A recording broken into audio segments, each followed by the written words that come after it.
tekan like, subscribe, tekan loncengnya supaya mendapatkan video update dari kami.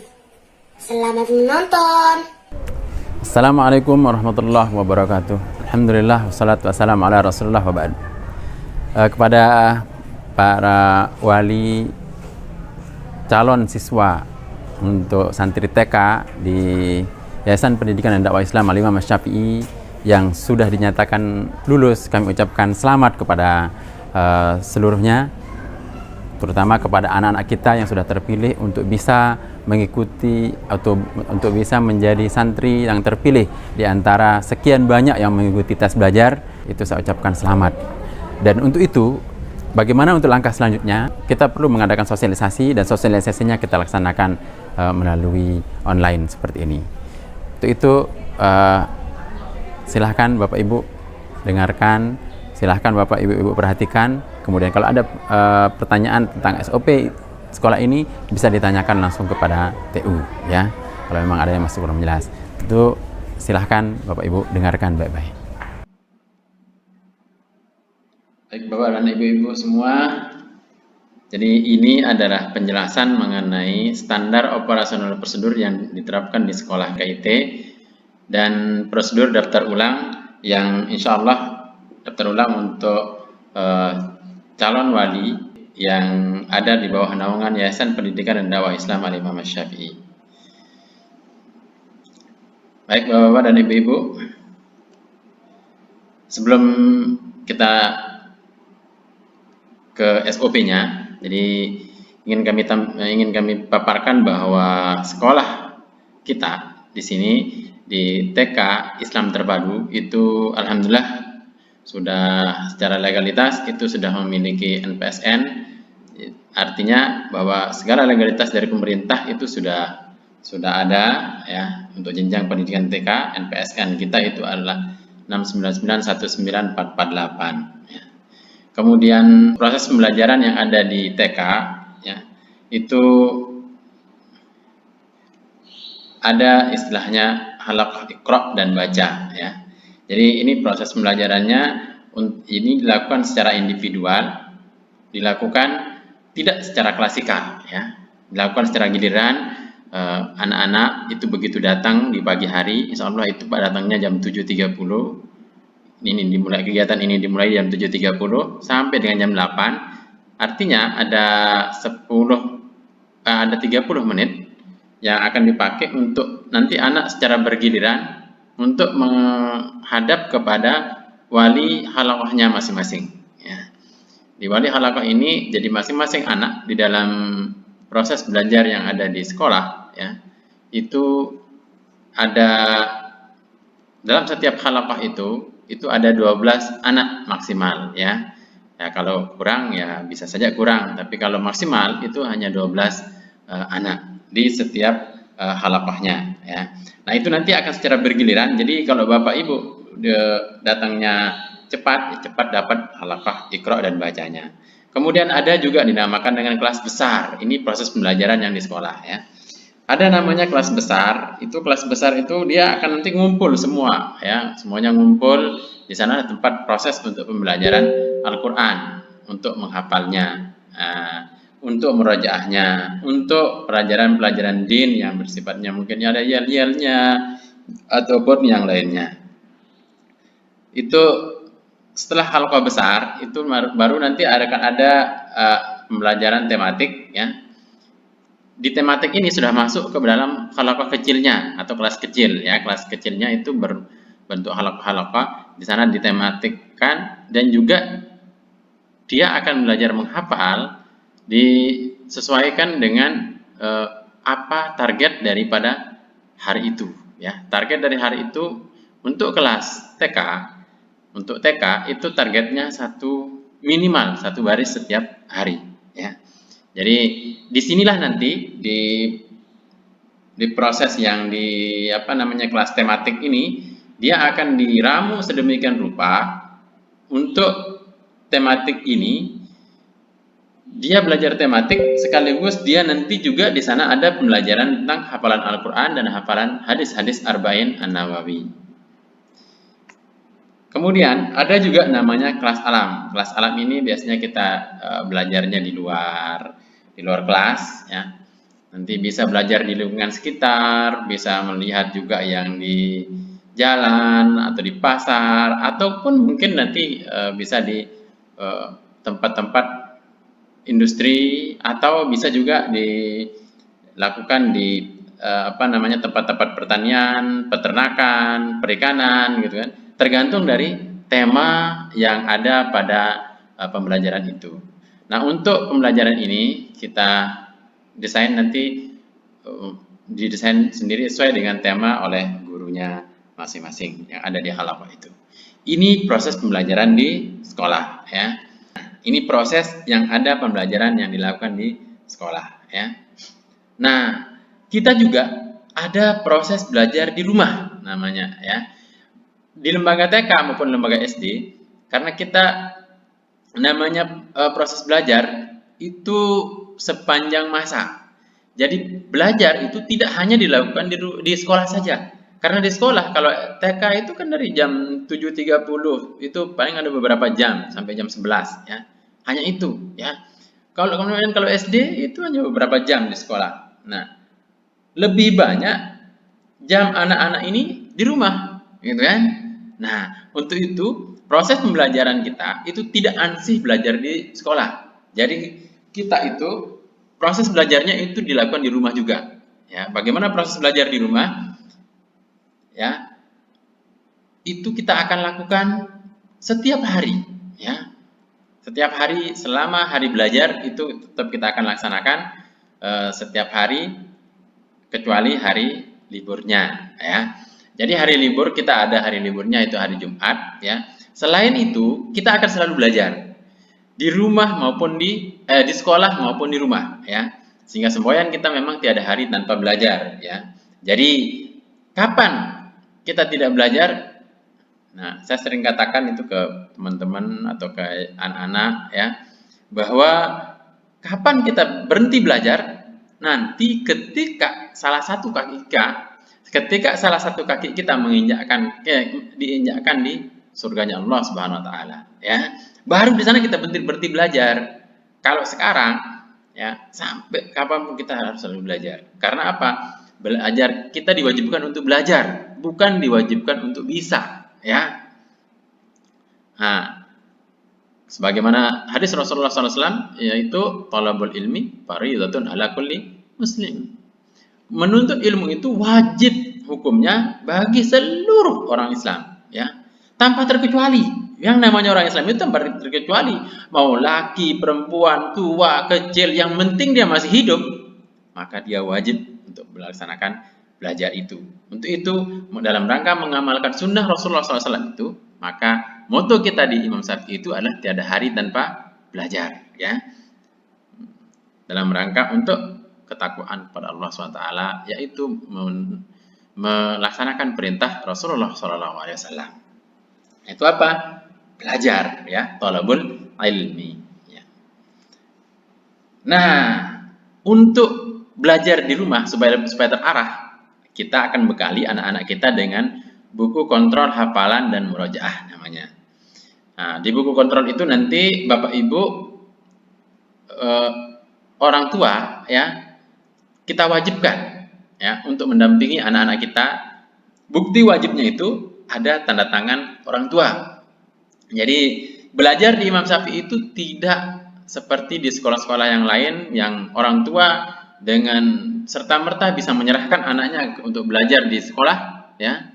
Tapi kalau di Imam Syafi'i kalau Bapak Ibu ingin serta-merta menyerahkan ke sekolah saja, maka saya katakan Imam Syafi'i bukan tempat yang tepat ya.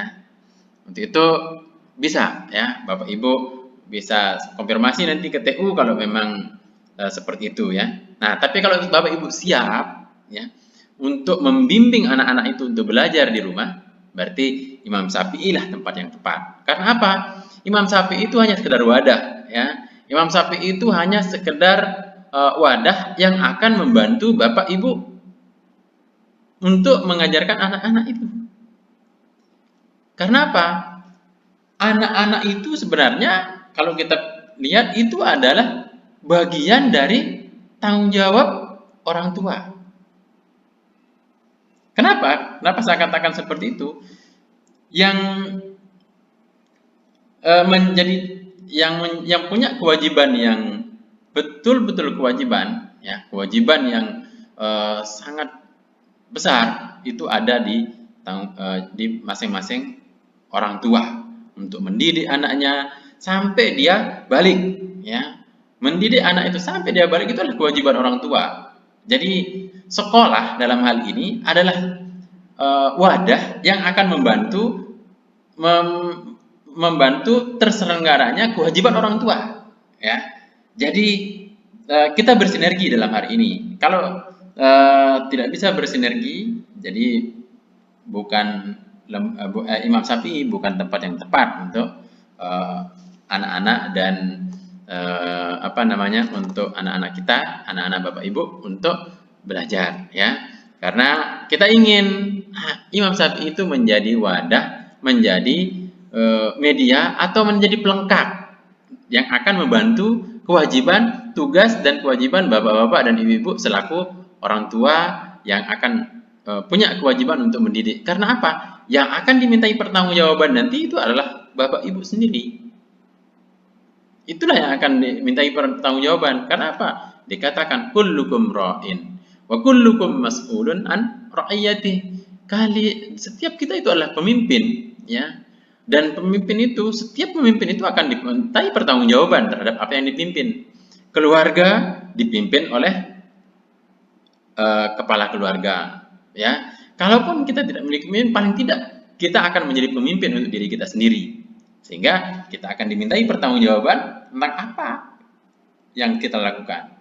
Nah, kalau di orang tua akan dimintai pertanggungjawaban. Kamu apakan anak-anakmu dulu sehingga dia na'udzubillah misalkan sehingga dia melanggar perintah-perintah Allah. Apakah tidak pernah kamu didik? Itu akan dimintai pertanggungjawaban. Nah, untuk itu Yayasan Al-Imam Syafi'i itu menjadi wadah untuk membantu bapak-bapak dan ibu-ibu untuk melaksanakan kewajiban, yaitu mendidik anak-anak, mendidik generasi-generasi penerus yang akan menjadi aset kita, ya. Aset kita selaku orang tua itu yang akan diberikan, yang akan kita yang akan menjadi aset yang nantinya bisa menjadi menjadi pemberat mungkin timbangan amal kita, yang mudah-mudahan itu menjadi pemberat timbangan amal kebaikan. Jangan sampai aset kita itu menjadi pemberat timbangan kejelekan kita. Nah, untuk itu solusinya adalah kita harus memberikan pendidikan agama ini kepada anak-anak kita supaya nantinya bisa menjadi pemberat timbangan amal kebaikan kita. Nah, kalau sudah seperti itu kita perhatikan mana lebih lama waktunya dia di rumah dengan waktunya di sekolah, ya. Kalau kita perhatikan kan dia akan lebih lama waktunya di rumah. Nah, untuk itu kita ingin anak-anak yang dididik di Imam Syafi'i itu dia itu dengan memanfaatkan waktu yang lama itu, Bapak Ibu juga bersinergi dalam hari ini, ya. Bagaimana dengan buku kontrol, hafalan dan murajaah itu hanya sekedar sarana untuk mengaktifkan belajar yang di rumah dalam rangka untuk membuat anak-anak kita ini bisa mahir terutama dalam hal din atau agama ini, ya.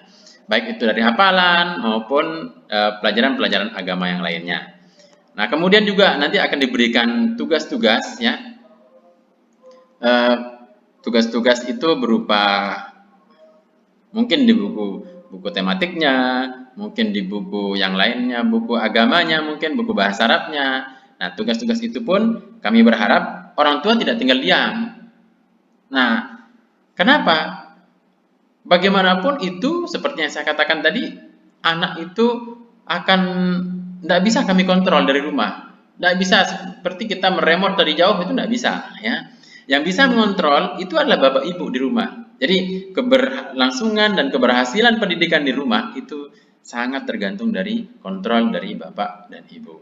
Jadi kalau Bapak Ibu ya sanggup dengan hal ini, bisa kita lanjutkan untuk penjelasan selanjutnya.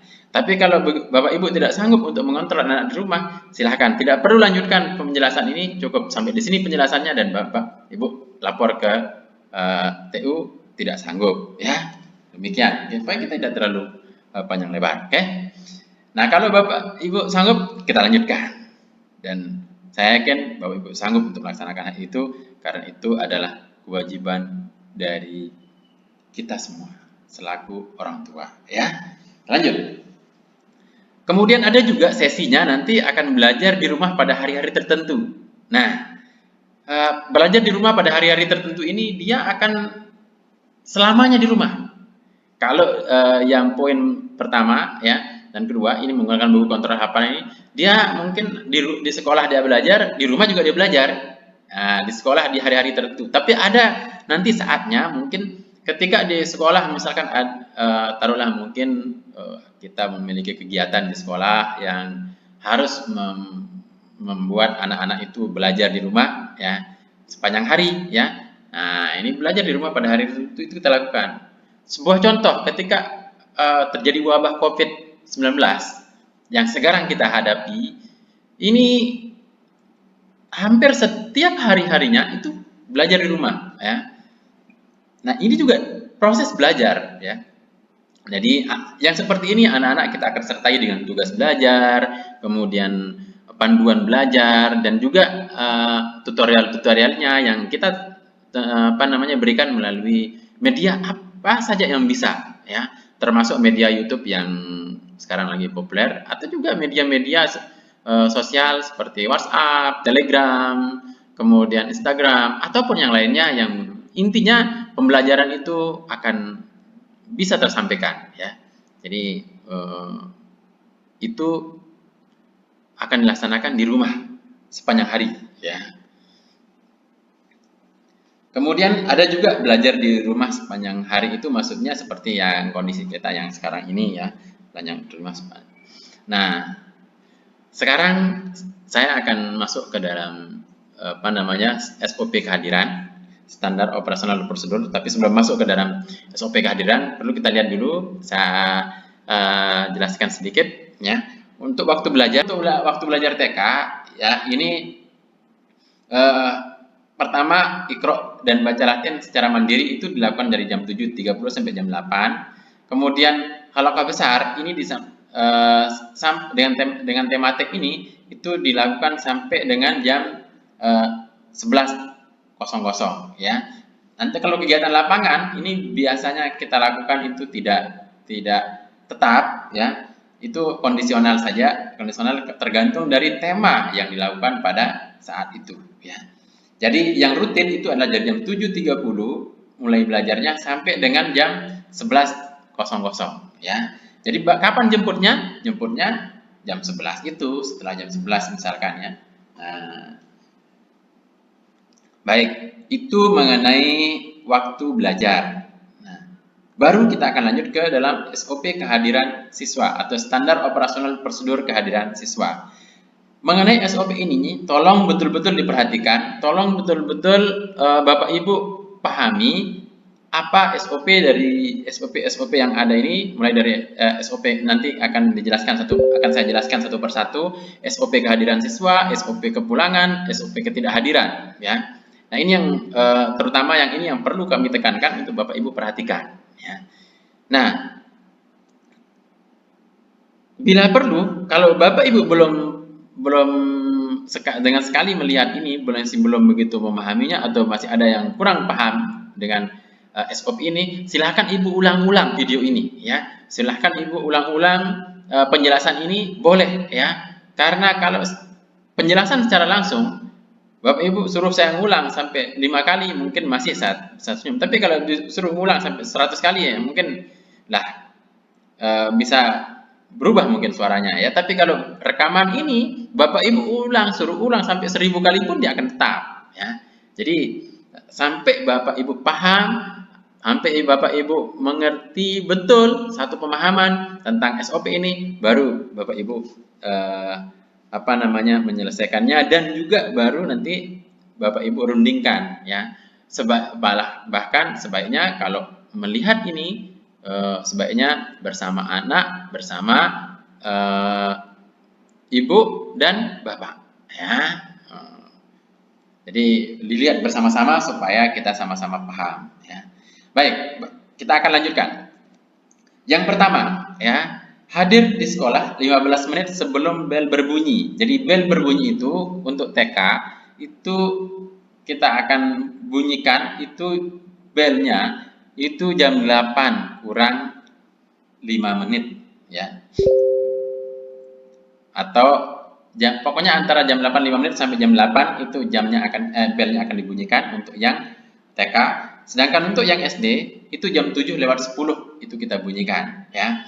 Jam 7 lewat 10. Jadi 5 menit sebelum mulai belajar itu kita akan bunyikan belnya. Artinya itu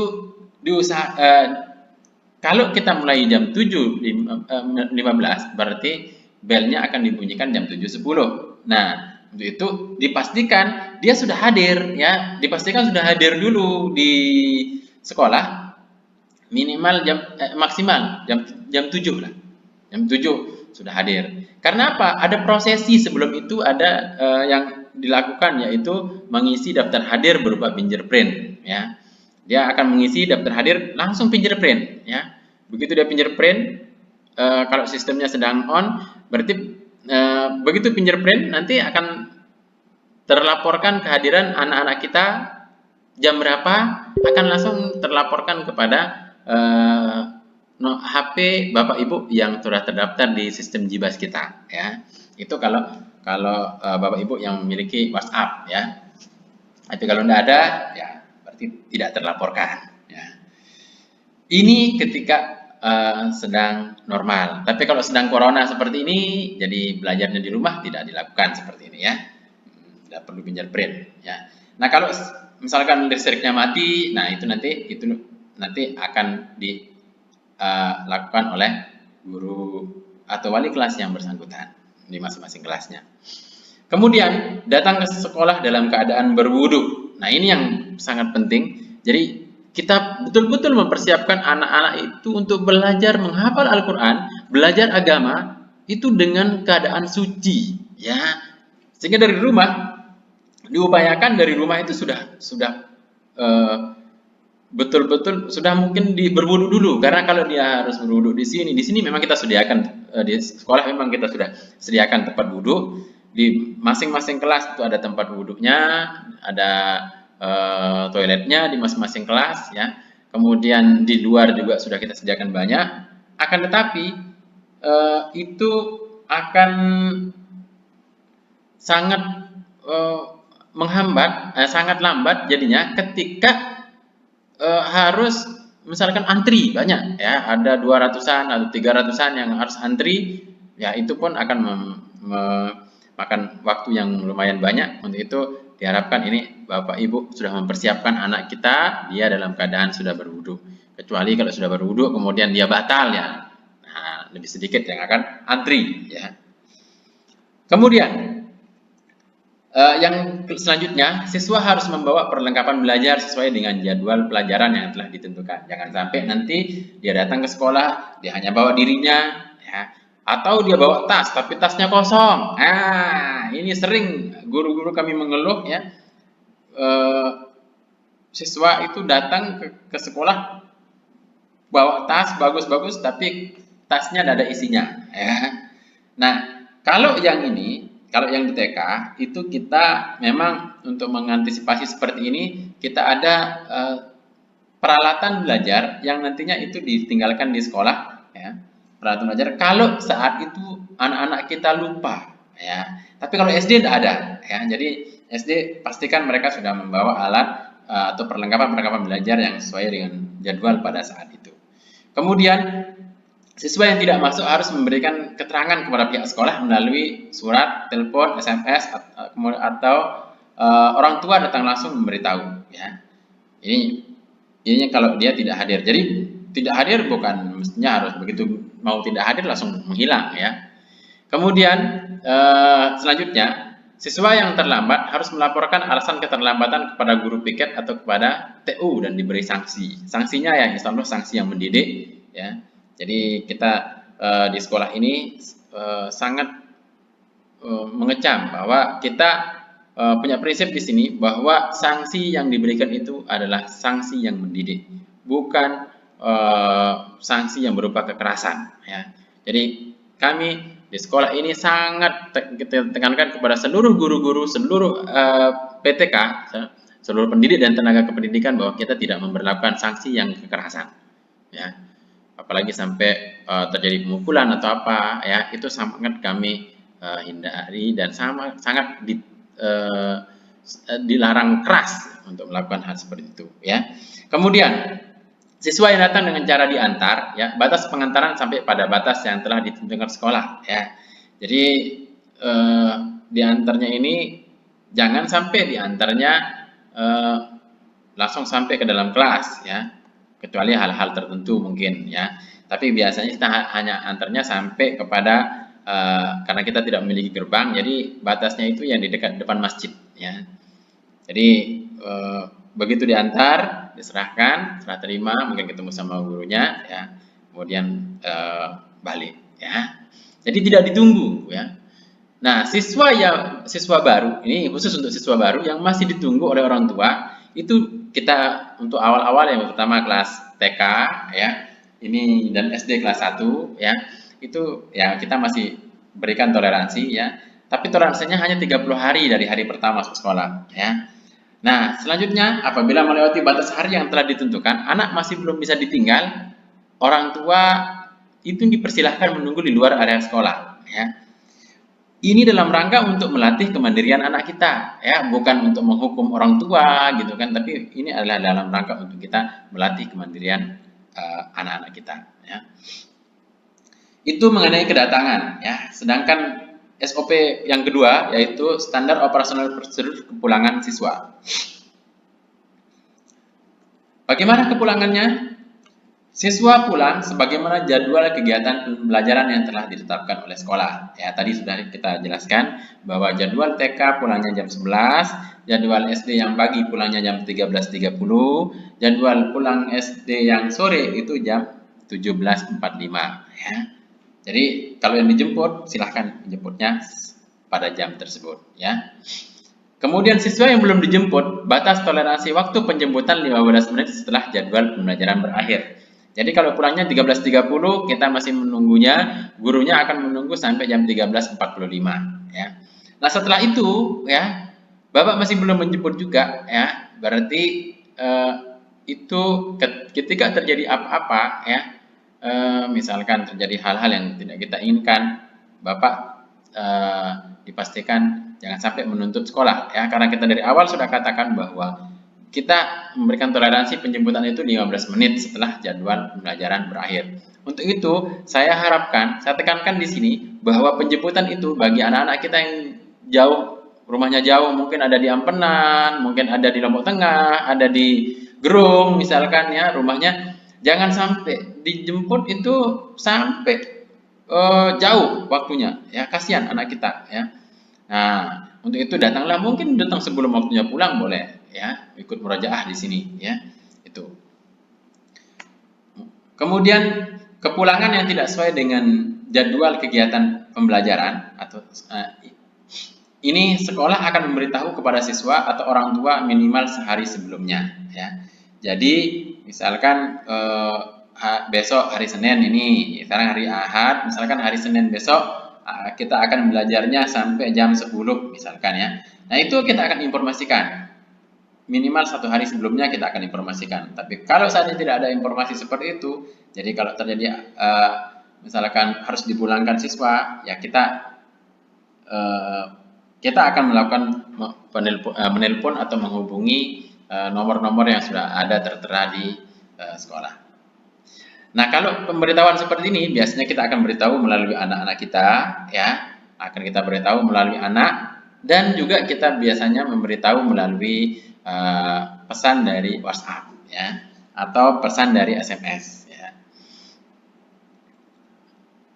Kemudian, dalam keadaan tertentu, kepulangan siswa yang tidak sesuai jadwal bersifat mendadak, maka sekolah akan menelpon atau SMS kepada orang tua bagi siswa yang membutuhkan penjemputan. Ya, jadi kalaupun sampai misalkan tidak ada yang tidak bisa dihubungi, berarti itu nanti kita akan tunggu sampai pada jadwalnya, ya. Jadi kalaupun misalkan ada kegiatan ternyata misalkan ada kegiatan yang tidak terencana dari sebelumnya, misalkan ada yang meninggal misalkan, sehingga ada salah satu anggota sekolah itu meninggal, ya kita akan meninggalkan sekolah tentunya. Nah, kalau ada yang masih belum dijemput, itu tetap tanggung jawab sekolah akan menjaganya di sekolah, ya. Tidak mungkin semua guru itu akan pergi, tapi nanti pasti akan ada, kita akan pikirkan akan untuk menjaga anak-anak kita. Jadi Bapak Ibu tidak perlu khawatir untuk masalah ini, insya Allah, ya. Kemudian siswa karena sebab tertentu seperti sakit yang oleh sekolah perlu dipulangkan, maka siswa akan diantar oleh guru atau dikonfirmasikan kepada orang tua untuk dijemput, ya. Ini biasa kita lakukan kalau misalkan ya memang perlu untuk dipulangkan lebih awal, ya kita akan telepon. Kalau memang tidak bisa ditelepon, nanti insya Allah kita akan antarkan, ya.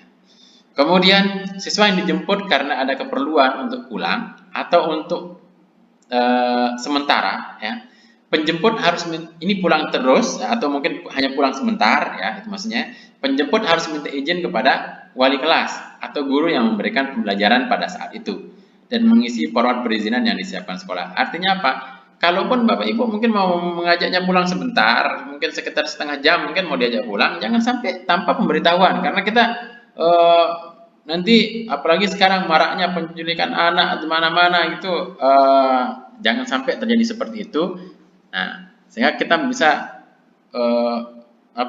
bingung nanti mencarinya, ya. Untuk itu kerjasamanya ini dengan pihak sekolah untuk melaporkan kepada kita apa yang akan mungkin misalkan anak mau diajak kemana, misalkan sebentar, ya, atau selanjutnya misalkan, ya. Kemudian siswa yang masih menunggu jemputan harus menunggu di dalam lingkungan sekolah. Nah, ini yang perlu ditekankan kepada anak-anak kita, ya, terutama ini. Ya, jadi nanti siswa yang masih menunggu jemputan itu harus menunggu di dalam lingkungan sekolah, bukan menunggu di pinggir jalan, ya. Bukan menunggu di pinggir jalan, karena kalau terjadi apa-apa nanti di pinggir jalan, kita tidak tahu, ya. Jadi setiap anak yang dijemput, caranya itu nanti usahakan tetap, ya, orang tua kalau menemukan anak di luar sekolah, ya, di luar sekolah, jangan lantas begitu datang sana, ayo naik, udah di luar, ayo naik, jangan, ya. Usahakan supaya dia tidak kebiasaan seperti itu, Bapak Ibu ajak dia dulu ke dalam, kasih tahu, ya, kasih tahu anak kita bahwa itu perbuatan yang salah, ya. Karena apa? Karena menunggu itu jemputan itu harus di dalam lingkungan sekolah supaya bisa diawasi, ya. Kemudian itu mengenai SOP kepulangan selanjutnya, siswa yang pulang dengan cara dijemput agar melapor kepada pihak sekolah, ya. Jangan sampai begitu lihat anaknya langsung ambil pergi, kita tidak tahu nanti, ya. Apalagi kalau yang yang menjemputnya itu nanti tidak ngasih tahu, misalkan biasanya dijemput oleh bapaknya, kemudian ibunya tiba-tiba menjemput. Nah, itu masalah, ya. Tiba-tiba menjemput dan nanti ibunya juga tidak ngasih tahu kepada bapaknya kalau dia yang jemput, bapaknya datang jemput, anaknya sudah tidak ada. Nah, kalau diinformasikan kepada pihak sekolah, misalkan yang sudah dijemput, saya sudah jemput nih, serah terima dengan pihak sekolah, maka insya Allah itu tidak akan terjadi hal-hal yang tidak kita inginkan, ya. Selanjutnya, siswa yang dijemput itu berkumpul di tempat penjemputan. Jadi ini perlu ditekankan kepada siswa supaya dia siap berkumpul di tempat yang sudah ditentukan nanti oleh sekolah, ya. Jangan sampai dia yang belum dijemput itu keluyuran ke sana kemari di luar, keluyuran ke komplek-komplek, di jalan-jalan komplek, ya. Jangan, ya. Jangan sampai seperti itu. Kalau jadi seperti itu, ya, nanti misalkan Bapak Ibu menemukannya di luar, ya, tolong diperingatkan dan bila perlu dibawa ke sekolah dulu, diinformasikan, dilaporkan ke pihak sekolah, ya, supaya kita juga bisa untuk memperhatikannya. Yang selanjutnya, siswa dijemput pada batas penjemputan yang telah ditentukan sekolah, yaitu nanti seperti pengantaran ya.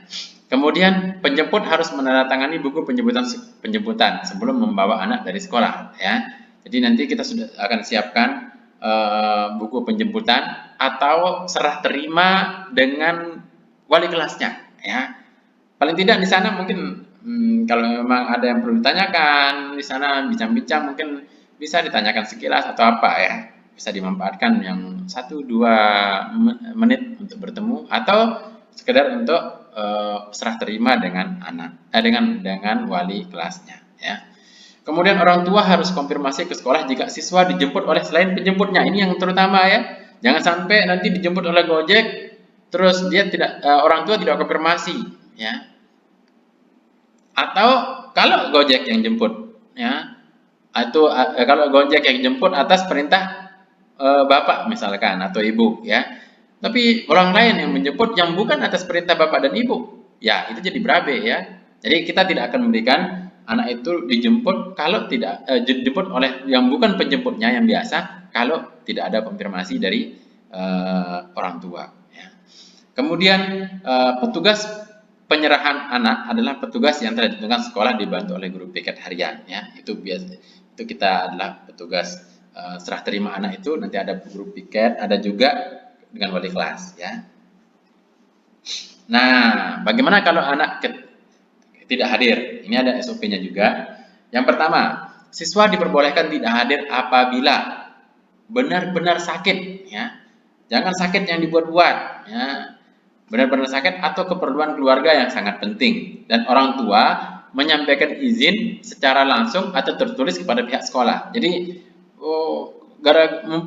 karena dia sakit terus ya udah dia sakit besok kita kasih tahu, bukan begitu ya. Nah, kalaupun dia sakit parah sekalipun, kalau bapak ibu tidak memberitahu kepada pihak sekolah maka sekolah akan menganggapnya dia alfa ya.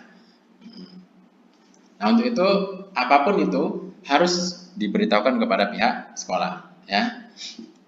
Kemudian, siswa yang tidak hadir dan orang tua tidak menyampaikan izin kepada sekolah dianggap alfa atau tidak hadir tanpa keterangan. Ya, udah saya kasih, udah tadi ya. Kemudian, siswa yang tidak hadir 3 hari berturut-turut tanpa ada keterangan atau ada izin yang siswa yang tidak hadir 3 hari berturut-turut tanpa ada keterangan atau ada keterangannya tapi izinnya terlalu lama sampai sebulan misalkan ya.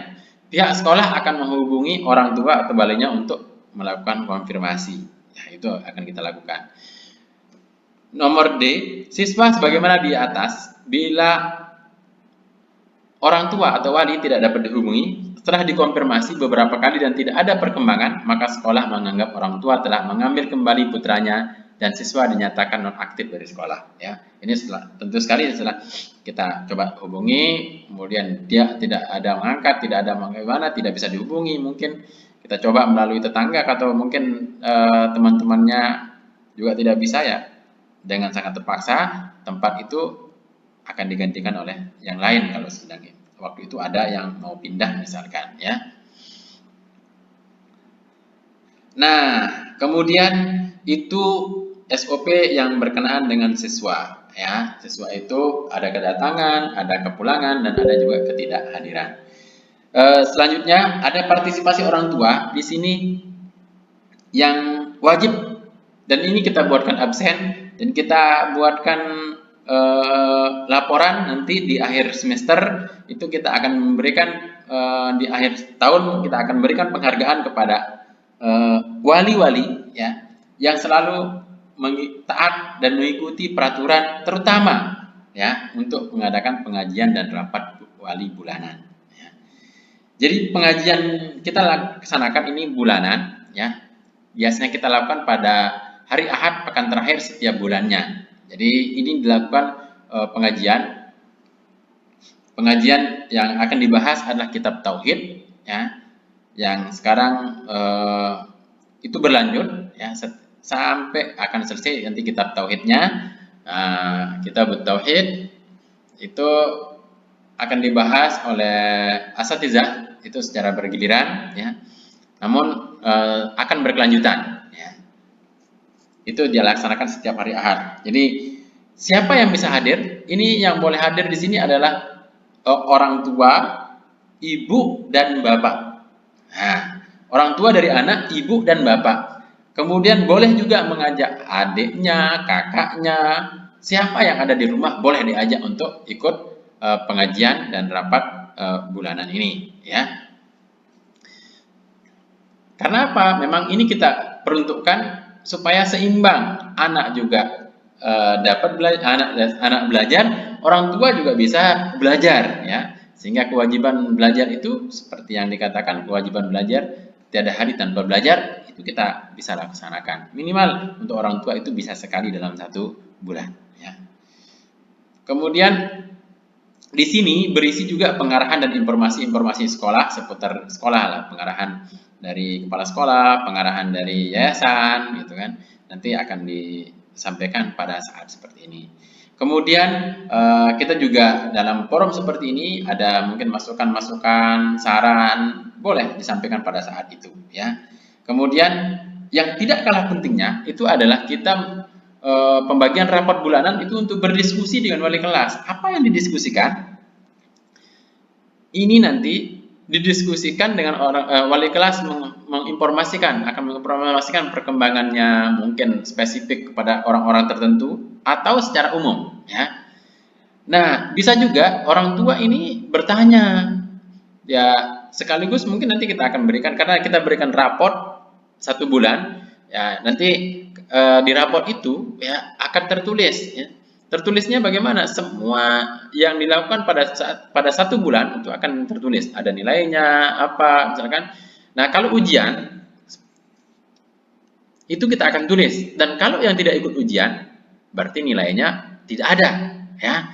Nah, di raport bulanan ini itu kalau yang misalkan sakit, ya, sehingga dia tidak bisa ujian pekanan misalkan karena di ujiannya, di ujian hafalannya, karena ujian itu hafalan itu ada namanya ujian hafalan pekanan, ada ujian bulanan, ada ujian semesteran, ya. Jadi setiap pekan itu ada nilai hafalannya. Nah, kemudian ada juga nilai penilaian harian kalau untuk yang pelajaran selain hafalan, ya. Pelajaran tematik, pelajaran agama, pelajaran bahasa Arab misalkan, ya. Itu ada ujian penilaian harian. Ada juga penilaian tengah semester, dan ada juga penilaian akhir semester, dan ada juga penilaian akhir tahun, ya. Itu yang dilakukan. Nah, masing-masing penilaian itu akan kita berikan. Kalau dalam 1 bulan itu ternyata ada penilaian harian, ada penilaian pekanan misalkan, itu kita akan berikan. Dan Bapak Ibu mungkin dari awal saya katakan bahwa kalau anak-anak kita tidak ikut berarti dia nilainya adalah 0, ya. Sekali lagi, kalau anak-anak kita tidak ikut, maka nilainya adalah 0. Jadi besok kalau Bapak Ibu menerima raport bulanan, kemudian nilainya 0, itu berarti anak itu tidak ikut, ya. Tidak ikut ujian. Bisa saja tidak ikut ujian karena dia sakit, atau mungkin karena dia tidak mau ikut ujian. Mungkin dia sembunyi atau bagaimana misalkan, ya. Nah, jadi itu untuk kontrol kita. Oh, saya antar kok setiap hari, kenapa dia nilainya 0? Nah, itu artinya bahwa dia tidak mengikuti ujian, atau mungkin dia tidak mengerjakan ujian sama sekali. Nah, jadi perlu. Nah, hal-hal seperti itu kita diskusikan kapan? Inilah fungsinya kita setiap bulan kita berdiskusi di sini, ya. Kemudian di rapat bulanan ini juga nanti akan dibagikan kartu infak, ya, kartu infak yang nanti apa itu kartu infak saya akan jelaskan nanti di slide berikutnya, ya. Nah, baru itu pembagian raport bulanan akan diberikan setiap bulan itu dicetak, ya. Yang walaupun tanpa mencetak pun, kalau bagi Bapak Ibu yang mau melihat nilainya lebih dulu itu bisa melalui sistem JIBAS kita, sistem akademik yang ada di JIBAS, yaitu nanti melalui info siswa, Bapak Ibu masukkan nomor induk siswa beserta PIN, nanti akan diberikan PIN. Itu biasanya PIN itu kita langsung sertakan di sampel raport, itu sudah ada kita sediakan PIN. Kalau Bapak Ibu tidak tahu itu atau lupa, nanti bisa menghubungi admin untuk melihatnya, ya. Bisa menghubungi TU untuk melihat, untuk meminta PIN-nya kembali, ya. itu mengenai pengajian raport bulanan. Kemudian saya perlu sampaikan ini mengenai seragam sekolah. Ini seragam untuk TK, itu untuk hari Senin dan Selasa, yaitu warnanya ungu. Kemudian ini untuk seragam TK untuk hari Rabu dan Kamis, ya. Ini seragamnya warna dasarnya biru, ya. Kemudian untuk seragam TK hari Sabtu, ya. Kenapa tidak hari Ahad? Karena sekarang ini untuk TK itu hari Ahad itu kita pakai untuk workshop guru dulu. Jadi TK itu dia tidak seragam pada hari Ahad karena belajarnya di rumah, ya. Belajarnya di rumah. Jadi hari Ahad itu bukan hari libur tapi hari belajar di rumah, ya. Jadi seragamnya ada 3, yaitu seragam saya ulangi, hari Senin dan Selasa, ini hari Rabu dan Kamis, kemudian ini hari Sabtu. Kemudian untuk operasional sekolah kita, karena kita tahu bahwa sekolah kita ini adalah sekolah yang dikelola oleh masyarakat. Jadi untuk operasional sekolah itu kita laksanakan secara gotong royong, ya. Kita laksanakan secara gotong royong artinya apa? Kita akan bergotong royong sesuai dengan kemampuan kita, ya. Yang mampunya banyak silahkan bisa banyak, yang mampunya sedikit silahkan bisa sedikit, ya. Nah, tapi yang jelas yang tahu kemampuan Bapak dan Ibu itu adalah Bapak Ibu sendiri dan Allah Subhanahu wa taala. Intinya ketika misalkan Bapak Ibu mungkin mampu, ya, silahkan, Allah yang menjadi saksinya, ya. Karena apa? Ini adalah salah satu wadah, salah satu sarana untuk Bapak Ibu bisa menitipkan, ya. Bapak Ibu bisa menitipkan harta Bapak Ibu untuk nanti diambil kapan? Ya, penitipannya bisa dititipkan melalui sekolah untuk amal jariah Bapak Ibu, nanti diambilnya nanti di akhirat. Karena kita tidak bisa membawa uang kita sendiri, ya. Kita tidak bisa membawa harta kita sendiri. Kita harus ada tempat penitipan, ya. Nah, untuk itu sekolah memberikan jasa penitipan, ya, untuk operasional sekolah, ya, untuk operasional anak-anak kita belajar agama, anak-anak kita belajar di sini. Jadi itu adalah tempat sarana penitipan yang insya Allah itu nanti kita akan ambil kita dapatkan nanti di di hari akhirat. Mudah-mudahan itu menjadi pemberat timbangan amal kebaikan kita, ya. Nah, kemudian ini kita lakukan subsidi silang, ya. Yang mampu silahkan bisa, mungkin kalau bisa banyak, ya. Untuk nanti membantu siapa? Untuk membantu teman-teman kita yang tidak mampu. Maksudnya dia mungkin kemampuannya terbatas, jadi dia mengeluarkannya sedikit, ya. Nanti akan dibantu untuk operasional itu oleh orang-orang yang punya kelebihan rezeki yang Allah Subhanahu wa taala titipkan melalui Bapak Ibu, ya. Nah, itulah sistem kita. Ini sistemnya sistem infak. Jadi seikhlasnya, ya, sesuai dengan kemampuan yang diberikan oleh Allah Subhanahu wa taala, ya. Jadi yang sekali lagi saya katakan, yang tahu kemampuan Bapak dan Ibu itu adalah Anda, itu adalah Bapak Ibu sendiri dan Allah Subhanahu wa taala. Jadi saksinya adalah Allah Subhanahu wa taala. Jangan sampai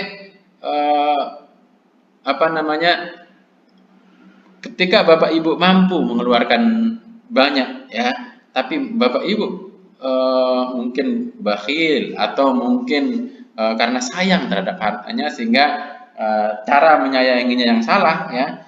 Mestinya cara menyayanginya itu dengan diinfakkan, ya. Tapi karena sayangnya salah, berarti jangan dia menyimpan, ya, kemudian dikeluarkan untuk sekolah sangat sedikit sekali, ya. Padahal Bapak Ibu mampu. Saya khawatir, saya takut Allah membuat Bapak Ibu tidak mampu selamanya, ya.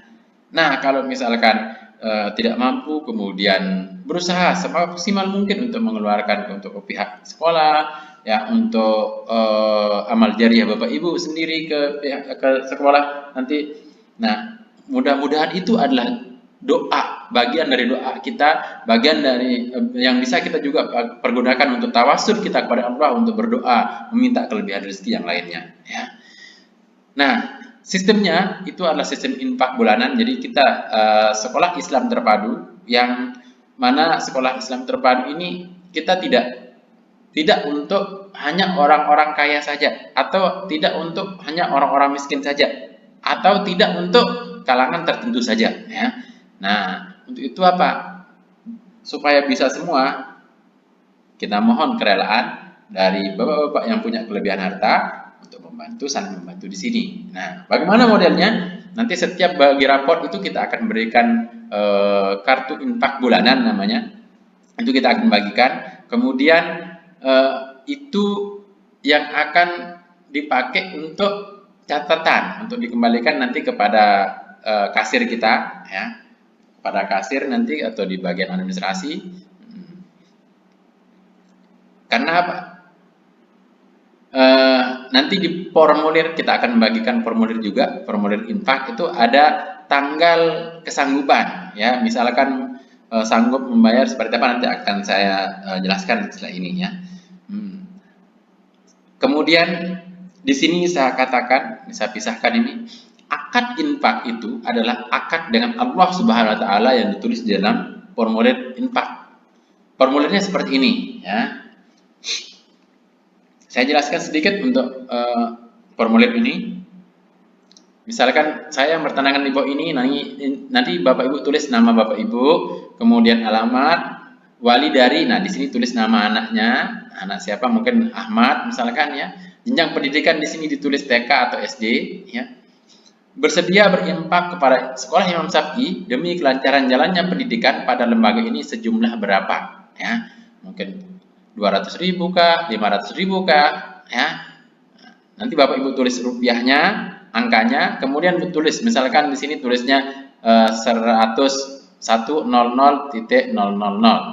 atau 500.000, ya. Artinya dibaca 500.000, tulis di sini 500.000 rupiah. Yang akan saya berikan setiap tanggal berapa? Misalkan setiap tanggal 3, misalkan, ya. Tulis di sini 3, kemudian di sini angka 3, di sini tulis 3 pada setiap bulan, ya, melalui pengurus atau gurunya, ya. Sambil berharap, saya berharap semoga apa yang saya berikan ini akan menjadi pahala dari Allah Azza wa Jalla. Amin, ya. Kemudian Bapak Ibu tanda tangan di sini, ya. Tanggal berapa, tulis ini, ya. Kemudian tanda tangan. Nah, ini formulir ini kita sediakan nanti pada saat daftar ulang, ya. Untuk itu Bapak Ibu dari sekarang rundingkan dengan pasangan Bapak Ibu, ya. Mungkin rundingan dengan suami, rundingan dengan istri, ya. Rundingkan berapa kemampuan yang dititipkan oleh Allah Subhanahu wa taala untuk membantu kelancaran dari sekolah kita, kelancaran dari lembaga pendidikan ini untuk amal jariah Bapak Ibu sendiri, ya. Silahkan dituliskan di sini, silahkan ditentukan supaya nanti pada saat pengisian form ini tidak lama, ya.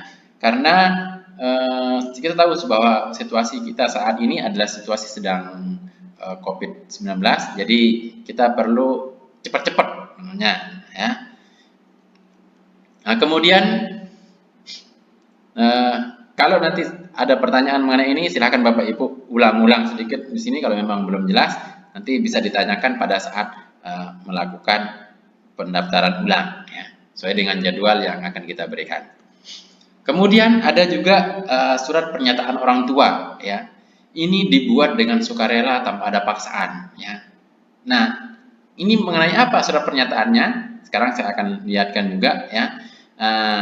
Dan disertai materi 6.000. Silahkan Bapak Ibu sediakan sendiri materinya, materi 6.000. Kemudian formatnya sudah ada di sekolah, ya. Ini formatnya, ya. Surat pernyataan orang tua wali murid. Ini juga yang bertanda tangan di bawah ini nama Bapak Ibu, alamat Bapak Ibu, nomor HP. Kemudian nomor HP Bapak Ibu di sini pekerjaan apa? Adalah orang tua atau wali dari tulis nama anak, kemudian jenjang sekolahnya, ya.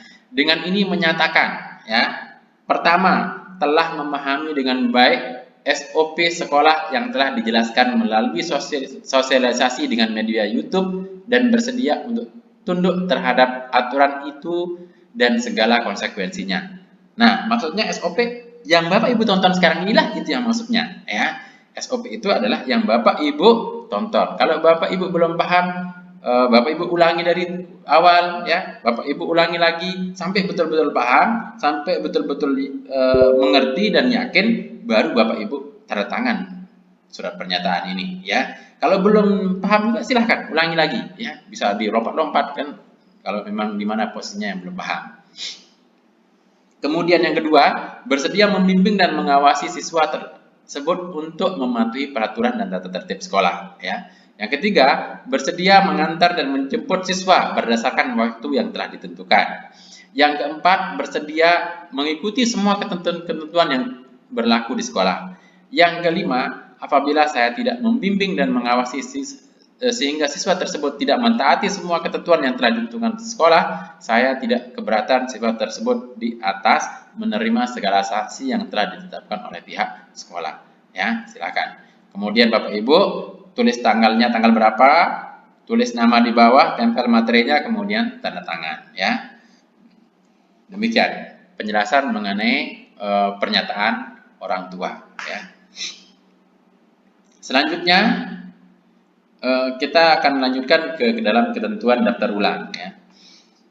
Syarat untuk melakukan daftar ulang itu pertama yang sudah lulus PSB, ya, yang sudah ada daftarnya di daftar kelulusan, itu yang berhak untuk melakukan melakukan pendaftaran, ya. Kemudian yang kedua, mengikuti sosialisasi daftar ulang, ya, melalui YouTube. Jadi kalau Bapak Ibu belum mengikutinya, silakan sekarang lihat dulu, baru nanti selesaikan. Pastikan ini selesai dulu. Bapak Ibu menontonnya sampai selesai, baru Bapak Ibu menentukan apakah akan daftar ulang ataukah tidak. Ya, kalau memang tidak daftar ulang, silakan. Mungkin kalau tidak sesuai dengan dengan keinginan Bapak Ibu tentang sekolah ini, silahkan, ya. Tinggal Bapak Ibu konfirmasi supaya nanti teman-teman yang tidak kebagian tempat kemarin ini bisa menggantikan Bapak Ibu, ya. Kemudian mendaftar pada waktunya. Nah, ini mendaftar pada waktunya ini nanti kita akan buatkan jadwal, ya. Insya Allah nanti bisa dilihat di website kita di Imam Syafi'i SCID di tempat pengumuman itu. Atau Bapak Ibu bisa datang bisa menanyakan ke pihak sekolah melalui telepon di telepon sekolah, ya. Nanti bisa dilihat, saya yakin semuanya sudah tahu nomor telepon sekolah. Di 0818 634 576, ya. Ya, itu nomor, sekali lagi 0818 634 576, ya. Atau nomor teleponnya juga bisa. Nomor teleponnya sama, ya. Tinggal ganti kode depannya 0370 634 576, ya. Nah, bagi yang tidak melakukan pendaftaran ulang pada jadwal yang sudah ditentukan, maka dianggap mengundurkan diri, ya. Akan digantikan oleh yang lainnya, ya. Kemudian waktu daftar ulang menandatangani surat pernyataan, di mana yang tadi itu, ya, materinya disediakan sendiri oleh Bapak Ibu. Silahkan nanti Bapak Ibu bisa bawa materinya dari rumah, ya, atau beli materinya di mana, ya, silahkan, ya. Kemudian mengisi formulir infak, ya, sesuai dengan kemampuan, seperti yang sudah saya jelaskan tadi. Kemudian membayar minimal biaya daftar ulang, ya. Kemudian melengkapi bagi yang belum menyerahkan, ya, silahkan bisa melengkapi akta kelahiran, fotokopi akta kelahiran, KK, kemudian kartu-kartu yang dikeluarkan oleh pemerintah, seperti BPJS misalkan, ada mungkin kartu PKH lah namanya, pokoknya kartu apa saja yang dikeluarkan oleh pemerintah, Bapak Ibu copy, kemudian menjadi, ya. Kemudian saya ulangi sekilas mengenai prosedur daftar ulang. Itu pertama, ya, ini diagramnya. Pertama, Bapak Ibu pastikan membaca pengumuman di website kami di Imam Syafi'i SCID atau di jibas.imamsyafi'i.sch.id _Anjungan ya. Nah, setelah itu Bapak Ibu langsung buka YouTube ya. Buka YouTube untuk apa ya? Buka YouTube itu cari channel YouTube kita yang ini, TK, IT dan SDIT Al-Imam Asy-Syafi'i. Itu ketik di sana langsung muncul ya. Langsung muncul gambar sekolah kita atau gambar logo sekolah ya. Nanti muncul itu, kemudian kalau ini subscribe-nya masih merah ya, Bapak Ibu klik subscribe supaya dia tidak merah ya, supaya Bapak Ibu mendapat update ya. Kemudian cari SOP, prosedur SOP sekolah ya. Setelah itu Bapak Ibu tonton ya. Kalau Bapak Ibu tidak memiliki kuota untuk menontonnya, besok di sekolah Bapak Ibu akan bisa menerima voucher ya. Voucher untuk akses internet di sekolah ya. Kemudian Bapak Ibu tonton dulu videonya, baru nanti sampai selesai baru menandatangani surat pernyataan ya, baru diberikan untuk mengisi surat pernyataan, kemudian melakukan pembayaran ya. Ini surat pernyataan ini dan pernyataan infak dan pernyataan orang tua ya.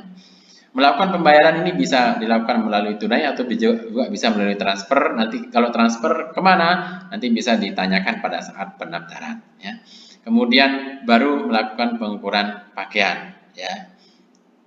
Itu alur yang mana itu masing-masing sudah ada petugasnya.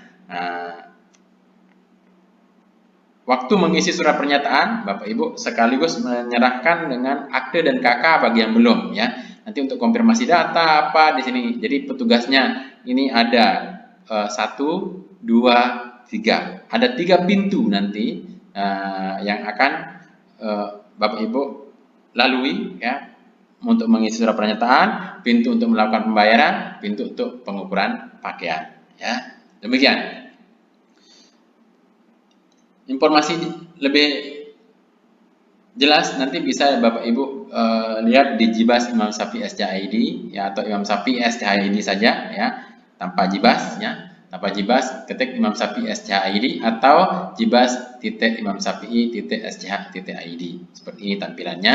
Contoh tampilannya nanti Bapak Ibu akan ada informasi di sini. Di sini nanti ini adalah SIM sekolah, sistem informasi manajemen sekolah, yang Bapak Ibu bisa memantau segalanya di sini. Pembayarannya sudah bisa dimantau di sini. Kemudian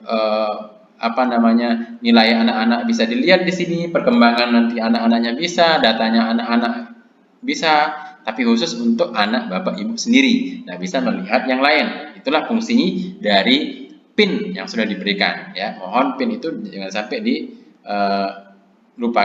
atau dikasih ke orang lain ya. Demikian beberapa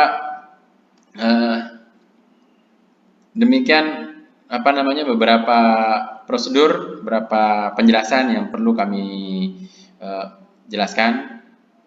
Semoga penjelasan ini bisa Bapak Ibu pahami, dan kalau sudah Bapak Ibu paham, silahkan. Kalau sudah mantap pikirannya, mantap keinginannya, dan setuju dengan semua SOP yang sudah ada di ini, maka silahkan. Kami persilahkan Bapak Ibu untuk ke tempat pendaftaran. Silahkan Bapak Ibu untuk melakukan pendaftaran ulang untuk anak-anak kita. Semoga anak-anak kita menjadi anak-anak yang soleh. Semoga anak-anak kita menjadi anak-anak yang bisa berbakti kepada kedua orang tuanya dan bisa berguna untuk kehidupan di dunia dan juga kehidupan di akhirat. Dan semoga anak-anak kita ini sebagai aset kita itu bisa membawa kita ke surganya Allah Subhanahu wa Ta'ala.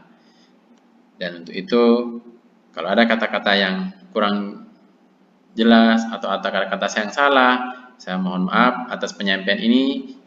Atas perhatian Bapak Ibu saya ucapkan terima kasih. Subhanakallahumma wa bihamdika asyhadu an la ilaha illa anta astaghfiruka wa atubu ilaik. Assalamualaikum warahmatullahi wabarakatuh.